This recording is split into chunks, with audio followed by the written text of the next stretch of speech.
تو لبیک یا حسین کا مطلب یہ ہے، یہ لبیک یا حسین اسی حلم ناصرین کا جواب ہے۔ اگر یہ اسی حلم ناصرین کا جواب ہے کہ جو حسین نے عصر عاشور آواز بلند کی تھی کہ کون ہے جو میری نصرت کرے، تو کیا حسین اپنے کو بچانے کے لیے بلا رہے تھے؟ نہیں، حسین اپنے مقصد کو آگے پہنچانے کے لیے کہ ہماری نصرت کرنا ہے تو نصرت کرو۔ لہذا یہ لبیک یا حسین کے معنی کو ہمارے واسطے واضح ہونا چاہیے، صرف زبانی نہیں بلکہ عملی اعتبار سے ہمیں کر کے دکھانا ہوگا۔ لبیک یا حسین یعنی صرف یوں ہی نہیں کہ ہم نے کہہ دیا اے مولا ہم آ گئے۔ لبیک یا حسین کا مطلب یہ ہے کہ بچوں کی ایسی تربیت کیا جائے جیسے کربلا والوں نے کی ہے۔ لبیک یا حسین کا مطلب یہ ہے جوانوں میں ایسے شعور جگائے جائیں جیسے کربلا والوں کے اندر شعور تھا۔ انسانوں میں، مسلمانوں میں ایسی بصیرت ایجاد کی جائے جیسی کربلا والوں میں بصیرت تھی۔ یعنی لبیک یا حسین کا مطلب یہ اسی نعرے کا جواب ہے کہ اے میرے مولا، اگر آپ اپنے جد اور بعد کی سیرت کو لے کر کے آئے تھے تو آج ہم لبیک یا حسین کہہ کے اس بات کا عہد و پیمان کرتے ہیں کہ ہم اسی سیرت پر قائم رہیں گے، اس کو آگے بڑھاتے رہیں گے۔ لہذا ہمیں ان سب باتوں پر غور کرنے کی ضرورت ہے۔ میں ایک جملہ کہوں، میں نے کسی مجلس میں یہ گزارش کی تھی کہ ہم ہمیشہ یہ لفظ دہراتے رہتے ہیں، اور ادھر چند برسوں سے بہت زیادہ، بہت اچھی بات ہے، مگر اس کے اندر جو گہرائی ہے، اس کے اندر جو وزن ہے، اس کو بھی ہم سمجھیں کہ لبیک یا حسین اگر دل کی گہرائی سے اور اس جذبے سے اور اس مقصد کے تحت ہماری زبان پر آ رہا ہے تو اس ایک نعرے کے اندر اتنا دم خم پایا جاتا ہے کہ طاغوت زمانہ کے دربار کے ستونوں اور بنیادوں کو ہلا سکتا ہے، یزید وقت کے تخت کی چولوں کو ہلا سکتا ہے اور ظالموں کو لرزہ براندام کر سکتا ہے، مگر شرط یہ ہے کہ اسی انداز سے یہ لبیک یا حسین کہا جائے جیسے کربلا والوں نے کیا تھا۔ آپ جانتے ہیں آج تاریخ پڑھنے کی ضرورت ہے، آج طاغوتی سازشوں کو سمجھنے اور بصیرت کی نگاہ سے دیکھنے کی ضرورت ہے۔ ذرا سوچیں، ادھر چند برسوں میں جو اتنے زیادہ حملات ہونے لگے ہیں یہ عزاداری کے اوپر، ہمارے ان اصولوں کو تخریب ہمیں آج سمجھنے کی ضرورت ہے کہ تخریبی طاقتیں کون کون سی ہیں اور وہ تعمیری عناصر کون کون سے ہیں۔ اگر ہم نے یہ نہ سمجھا تو کہیں ایسا نہ ہو کہ ہم بھی انہی تخریبی طاقتوں کے آلہ کار بن جائیں، انہی تخریبی طاقتوں کے آلہ کار نہ بن جائیں۔ آج ہمارے نوحوں کو بچانے کی ضرورت ہے، ہمارے مرثیوں کے حفاظت کی ضرورت ہے، ہمارے خطیبوں کے اندر لسان صدق ہونے کی ضرورت ہے کہ جو بول رہے ہیں وہ دیکھیں کہ کیا بول رہے ہیں اور کیا بول رہے ہیں، کیسے بول رہے ہیں، کس کے اشارے پر بول رہے ہیں، یہ سمجھنے کی ضرورت ہے۔ دیکھیے بول دینا کمال نہیں ہے، خدا نے انسان کے منہ میں زبان دی ہے، انسان کو قوت گویائی دی ہے، جب بھی وہ منہ کھولے گا تو زبان باہر نکل آئے گی، اس کے دانت دکھائی دے جائیں گے، انسان کے حنجرے سے آواز بھی نکل آئے گی، لیکن یہ بول دینا کمال نہیں ہے۔ کمال یہ ہے کہ انسان بولتے وقت یہ سوچے کہ ہمیں کب بولنا ہے، کیا بولنا ہے اور کہاں بولنا ہے۔ اگر ہمارے ذاکرین اس بات کو سمجھ جائیں کہ موقع محل دیکھ کر کے بولیں تو واقعاً اس میں بہت سدھار آ جائے گا۔ ہمارے دشمنوں نے ہم سے زیادہ ہماری تاریخ کو پڑھا ہے، بس آخری فقرہ، ہم سے زیادہ ہماری تاریخ کو پڑھا ہے۔ شاید ہم نے واقعات کربلا کی اتنی تحلیل نہیں کی ہے جتنا دشمنوں نے اس کے اوپر کام کیا ہے، جتنے تھیسز لکھی گئے ہیں، جتنے پی ایچ ڈی وغیرہ اس کے اوپر کی گئی ہے، جتنی تحقیقات انجام دی گئی ہے۔ یہودیوں نے جتنا کام کیا ہے اتنا ہم نے نہیں کیا، عیسائیوں نے جتنی محنت کی ہے اتنا ہم نے نہیں کیا، اس لیے کہ ہمیں کتاب اٹھانے کی، ہمارے قوم کے نوجوانوں کو کتابیں اٹھانے کی ضرورت نہیں۔ کل قبلہ و کعبہ نجیب صاحب نے یہ بیان کیا کہ عزاداری نے بہت کچھ دے دیا ہے. میں کہتا ہوں واقعاً عزاداری نے ہمیں سب کچھ دے دیا ہے. میں نے ایک جملہ کسی مجلس میں کہا تھا کہ یزید نے شام میں اپنے زعم ناقص میں یہ سوچا تھا کہ ہم نے سب کچھ ختم کر دیا. سید سجاد نے جناب زینب نے اپنے خطبے میں اس بات کا اعلان کیا, او یزید تو یہ سمجھتا ہے کہ تو نے سب کچھ ختم کر دیا, ہمارا فخر یہ ہے کہ ہمیں اس بات پر یقین ہے کہ ہمارا سب کچھ بچ گیا ہے. تو یہ سمجھتا ہے کہ سب کچھ ختم ہو گیا, ہم یہ سمجھتے ہیں کہ ہمارا سب کچھ بچ گیا. تیری نظر میں سب کچھ جان ہے, تیری نظر میں سب کچھ مال ہے, تیری نظر میں سب کچھ وہ اثاثہ ہے, مگر ہماری نظر میں سب کچھ اسلام ہے, سب کچھ دین ہے, سب کچھ شریعت ہے, سب کچھ صدائے اذان ہے جو بچ گئی ہے. لہذا ہمارا سب کچھ بچ گیا. دشمنوں نے یہ سوچا تھا, دشمن یہ پلاننگ کر رہے ہیں. میں ان واقعات کو بیان نہیں کرنا, آپ بہتر جانتے ہیں کہ دشمن نے, یہودیوں نے بہت کام کیا ہے. آج وہ جانتے ہیں واقعہ کربلا کے اوپر ایک نظر ڈالیں تب سمجھ میں آئے گا کہ حسین میدان کربلا میں اگر چاہتے تو 30,000 کے مقابلے میں 30 لاکھ افراد اکٹھا کر سکتے تھے, مگر حسین کو بھیڑ کی ضرورت نہیں تھی, حسین کو مددگار کی ضرورت تھی, حسین کو ناصروں کی ضرورت تھی. کل کربلا میں آج دشمن ہمارے امام باڑوں پر حملہ کر رہا ہے, ہمارے ذاکروں کو خرید رہا ہے, ہماری عزاداری کی روح کو اس کے قالب سے جسم سے نکالنا چاہتا ہے. اس کی ساری وجہ اور اس کا سبب یہ ہے کہ اس نے ہم سے زیادہ ہماری تاریخ کو پڑھا ہے. اس نے یہ بات دیکھی ہے کہ کل میدان کربلا میں حسین کے ساتھ صرف 72 تھے, مگر منہ 72 تھے, مگر ہر منہ میں ایک ہی زبان بول رہی تھی. 72 سینے تھے, مگر ہر سینے میں ایک ہی دل دھڑک رہا تھا. کل یہ دشمن اس بات سے ڈر رہا ہے کہ کل حسین کے ایک آواز کے اوپر صرف 72 نے ایک زبان ہو کر کے کہہ دیا تھا لبیک یا حسین, تو اس زمانے کے سب سے بڑی طاغوتی طاقت کہ جو اس کا مقابلہ نہ کر سکی اور وہ نیست و نابود ہو گئی. کہیں ایسا نہ ہو کہ انہی 72 کی پیروی میں آج 72 کروڑ مل کر کے ایک ساتھ کہہ دیں لبیک یا حسین, تو آج کی طاغوتی طاقت کا کیا ہوگا؟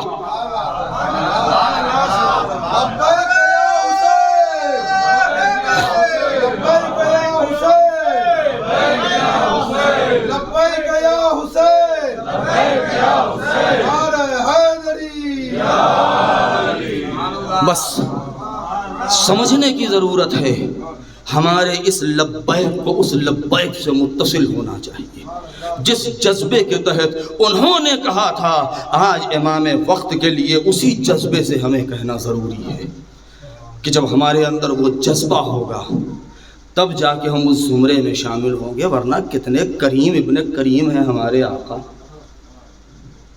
سوچیں, علماء سے آپ نے سنا, آپ نے خود پڑھا ہے, آپ خود صاحب منبر ہیں, کتنے ایسے علماء جنہوں نے خواب دیکھا کہ وہ ایک امام کے سامنے دعویٰ کیا کہ ہم ہوتے تو ہم بھی تیر کو روک لیتے. اور واقعہ آپ کے پیش نظر ہے, لیکن کتنے کریم ہیں کہ امام نے کہہ دیا. وہ جانتے ہیں ہماری حیثیت کو, ہماری حالت کو, ہماری شجاعت اور بہادری کو, ہمارے جوش اور ولولے اور جذبے کو, لیکن اس کے باوجود بھی کتنی آسانی سے کہہ دیا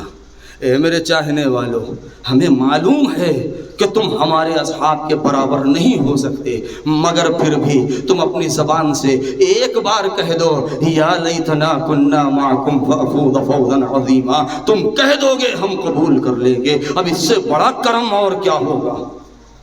کہ آج اتنے سال کے بعد ہم بڑے آسائش و آرام میں بیٹھ کر کے ہم یہ جملہ کہہ دیں, ہر نماز کے بعد کہہ دیں کہ یا لیتنا کننا معکم فافوز فوزا عظیما. اے کربلا والو, کاش کہ ہم بھی وہاں ہوتے تو تمہارے ساتھ اس فوز عظیم پر فائز ہو جاتے, اس مقام تک پہنچ جاتے. کتنا آسانی سے کہہ دیا.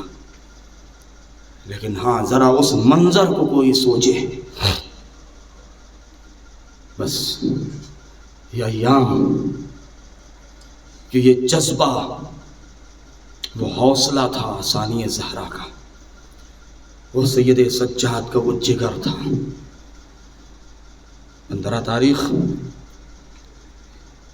قافلہ حسینی کے اوپر کیا کچھ بیت گئی ہے ہمیں نہیں معلوم. کیوں؟ اس لیے کہ کتنے ایسے مصائب ہیں جو ہم تک نہیں پہنچے ہیں. ہمارے کتنے ایسے مقاتل مقتل کی کتابیں ہیں کہ جو نابود ہو چکی ہیں، ہم تک نہیں پہنچی. لیکن اس کے باوجود بھی ثانیہ زہرا کی وہ آواز گنبد تاریخ میں گونج رہی ہے کہ جو ضمانت ہے اس فرش عزا کہ تاروز قیامت بقا کے لیے، کہ جو انہوں نے کہا تھا اے یزید یا یزید واللہ لا تمحو ذکرنا، اے یزید ہمارا ذکر ہرگز مٹے گا نہیں. اب جب علی کی بیٹی نے کہہ دیا ہے تو اب کس طاقت میں، کس قوت میں اور کس حکومت میں اتنی طاقت ہے کہ جو اس ذکر حسین کو مٹا دے. لیکن ہاں یہ ایک ذکر یہ ہے کہ جو ہم اور آپ یہاں بیٹھ کے کر رہے ہیں، ہر طریقے کا سکون ہے، پرسکون ماحول ہے، مگر ہائے وہ پہلی فرش عزا، ہائے وہ پہلی فرش عزا جو زینب نے بچھائی. کیسے ماحول میں بچھائی، کس عالم میں بچھائی کہ جہاں اس سے پہلے رونے کے اوپر پابندی تھی، فریاد کے اوپر پابندی تھی وہ. لیکن ایسے ماحول میں کہ جب حکم رہائی ملا، جب حکم رہائی ملا ہے تو زینب نے سب سے پہلے کیا کہا تھا کہ مجھے اتنی اجازت چاہیے اور اتنی مہلت چاہیے کہ ہم اپنے بھائی پانسو بہا لیں، اپنے بھائی کا ماتم کر لیں، اس لیے کہ جب سے میرا بھیا مارا گیا ہے ہم رو نہیں سکے، ہم ماتم نہیں کر سکے ہیں. عزادارو بہت روئیں گے آپ، ذرا تصور کریں یہ ایام وہ ایام ہے کہ جو حکم رہائی مل چکا ہے، یہ قافلہ شام سے کربلا کی جانب چل چکا ہے. ایک مرتبہ ارے مورخین نے عجیب منظر لکھا ہے کہ اکثر و بیشتر ایسا ہوتا تھا کہ سید سجاد کو زندان شام سے دربار میں بلایا جاتا تھا، لیکن جتنی دیر تک وہ دربار میں رہتے تھے چاہنے والی پھپھی تڑپتی رہتی تھی، پروردگارا ارے میرے بھتیجے کی خیر ہو، ہائے امام وقت کی خیر ہو. اور جیسے ہی زندان میں آتے تھے تو بڑھ کے ارے گلے میں باہیں ڈالتی تھی، اے میرے لال ارے خیر تو ہے، تجھے کس لیے بلایا گیا تھا. کہ اسی مت میں ایک مرتبہ جب سید سجاد کو دربار میں بلایا گیا اور جانے کے بعد جب ایک مرتبہ لوہار کو بلایا گیا، ہتکڑیاں کاٹی گئی، بیڑیاں اتاری گئی، دھوکے خار خار اتارے گئے، اور ایک مرتبہ یزید نے کہا اے علی ابن الحسین ہم نے تمہیں آزاد کر دیا، اب تمہیں اختیار ہے، چاہے دمشق میں رہو، چاہے مکہ چلے جاؤ، چاہے مدینے جس شہر میں رہنا چاہو،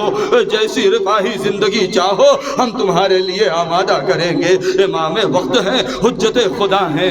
مگر آئے زندان میں اپنے پھوپھی کے پاس، ارے جیسے ہی زینب کی نظر پڑی ہے کہ نہ گلے میں طوق ہے، ارے نہ پاؤں میں بیڑی ہے، نہ ہاتھوں میں ہتکڑی ہے، تڑپ گئی. اے میرا لال ارے خیر تو ہے. فرمایا پھوپھی اماں ارے ہمیں حکم رہائی مل گیا. یزید کا کہنا یہ ہے کہ ہمیں اختیار ہے، جہاں چاہو چلے جاؤ. زینب نے کہا اے میرے لال ارے یہ پیغام پہنچا دے کہ میں سب سے پہلے اپنے بھیا کا ماتم کرنا چاہتی ہوں، ایک گھر خالی کرا دیا جائے. ارے حکم کی تعمیل ہوئی، دمشق میں گھر خالی کرایا گیا. بعض روایتوں میں 3 دن ہے، بعض میں 7 دن ہے کہ زینب کو اور بیویوں کو وہاں پہنچایا گیا. ہائے فرش بچھائی گئی، مسند لگائی گئی. اے عزادارو ارے جہاں ایک سوگوار ہو وہاں پرسا اسی کو دیا جاتا ہے.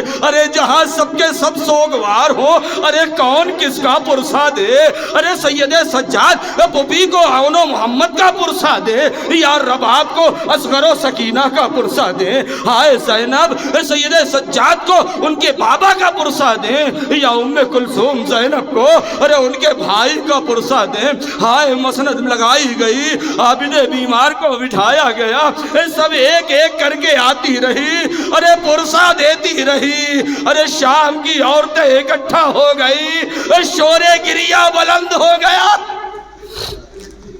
اجرکم علی اللہ، شور گریہ بلند ہوا، بس عزادارو ہائے وہ تبرکات واپس ملنا شروع ہوئے، وہ چادریں ملنا شروع ہوئی، ایک ایک چادر آتی رہی، ارے بیویاں اس کو لیتی رہی۔ عجب نہیں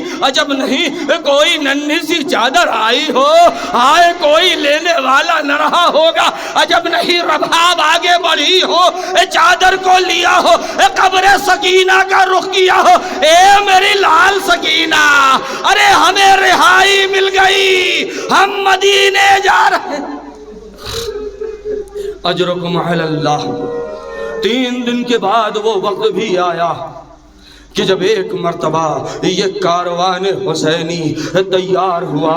کہ اب اس کو شام سے آگے نکلنا ہے، کربلا کی جانب جانا ہے، تو یزید نے 2 نام ملتے ہیں، نعمان بن بشیر یا بشیر بن جزلم، یہ دونوں نام ملتے ہیں کہ ان کو حکم دیا کہ محملیں سجائی جائیں، عماریاں لگائی جائیں، اور اس کے بعد 30 جوانوں کو ساتھ میں کیا گیا کہ بڑے عزت و احترام کے ساتھ دیکھنا، اس بات کا خیال رکھنا سواری کو زیادہ تیز نہ چلانا، بیویوں کو تکلیف نہ ہونے پائے، بیویوں کو تکلیف نہ ہونے پائے، اور جہاں کہیں منزل ہوگی تم لوگ دور ہٹ جانا تاکہ اہل حرم وضو کر سکیں، کسی نامحرم کی نظر نہ پڑنے پائے۔ یزید نے یہ حکم دیا ہے، اور اس کے بعد جب سوار ہونے کی باری آئی ہے اور زینب کی نظر پڑی تو کیا دیکھا، ارے محملوں کے اوپر ریشمی پردے پڑے ہیں، حریر و دیباج کے پردے پڑے ہیں، ارے زینب تڑپ گئی، اے میرے لال یہ پیغام کہلا دے زینب ان ہماریوں میں نہ بیٹھے گی، بلکہ ہم سوگوار ہیں، سیاہ پرچم لگائے جائے، سیاہ پردے لگائے جائے، ارے زینب سوگوار ہے، اپنے بھائی کی عزادار ہے۔ ارے ایک مرتبہ ہماریوں میں سیاہ پردے لگے، بیویاں سوار ہوئی، یہ قافلہ کربلا کی جانب چلا، آخری منزل ہے عزادارو، ارے یہ قافلہ چلتا رہا یہاں تک کہ 40 کا دن آ گیا کہ صبح 40 یا شب 40 یہ قافلہ نزدیک سرزمین کربلا ہوا۔ تاریخ کہتی ہے کہ جابر ابن عبداللہ انصاری اپنے کچھ احباب کے ساتھ، اپنے کچھ چاہنے والوں کے ساتھ قبر حسین پر موجود ہیں اور گریو ماتم کر رہے ہیں کہ اتنی مرتبہ ایک مرتبہ یہ قافلہ جب سرزمین کربلا کے نزدیک پہنچا، ارے سید سجاد نے روک دیا، بشیر بن جزلم آگے بڑھا کہ دیکھیں ارے قبر حسین پر کوئی ہے تو نہیں۔ ایک مرتبہ بشیر نے آواز لگائی، اے قبر حسین کے مجاورو، ارے تحت نظر دور ہٹ جاؤ، حسین کی بہن آ رہی ہے۔ عجب نہیں زینب کا دل تڑپ گیا، ارے کاش کوئی کل کوفے میں شام میں یہی آواز لگانے والا ہوتا، اے اہل شام اپنی نگاہوں کو نیچا کر لو، نبی زادی آ رہی ہے۔ ارے یہ قافلہ قبر حسین پر پہنچا،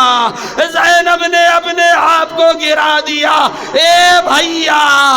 ارے آپ کے بعد زینب کو رسن باندھی گئی، بے مقنعو چادر کشا کشا پھرائی گئی، آپ کی امانت زندان شام میں رہ گئی۔ وَسَيَعْلَمُ الَّذِينَ ظَلَمُوا أَيَّ مُنقَلَبٍ يَنقَلِبُونَ أَلَا لَعْنَةُ اللَّهِ عَلَى الْقَوْمِ الظَّالِمِينَ۔ ماتم حسین یا حسین یا حسین۔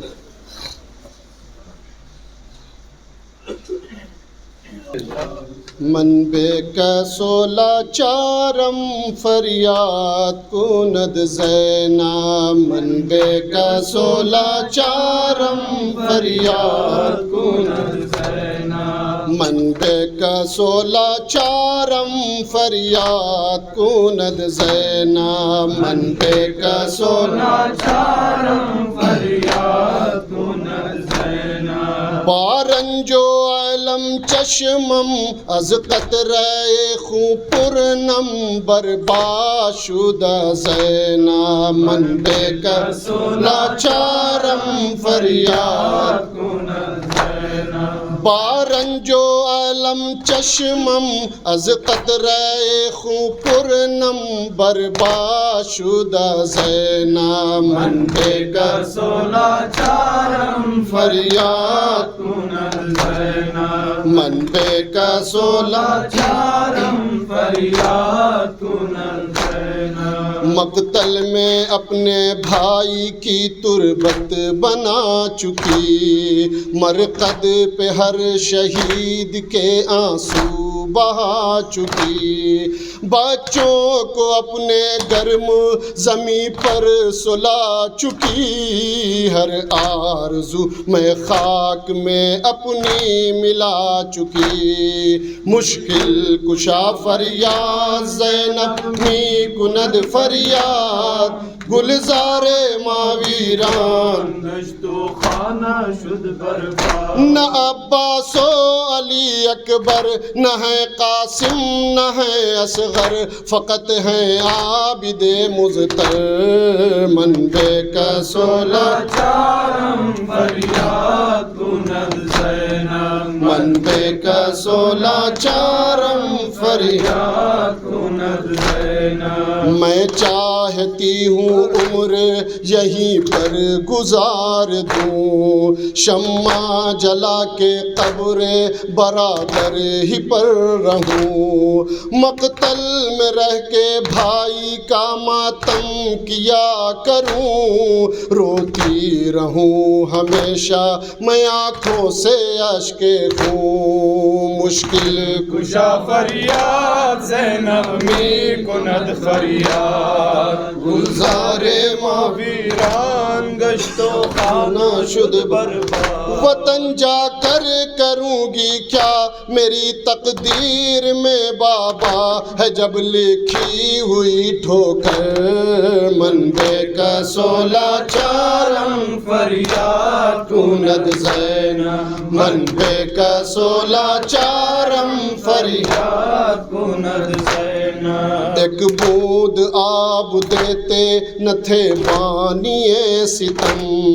دریا کے پاس رہ کے بھی پیاسے رہے حرم آواز اللہ تشکی جو آتی تھی دم بدم رو رو کے ننھے بچوں کو سمجھا رہے تھے ہم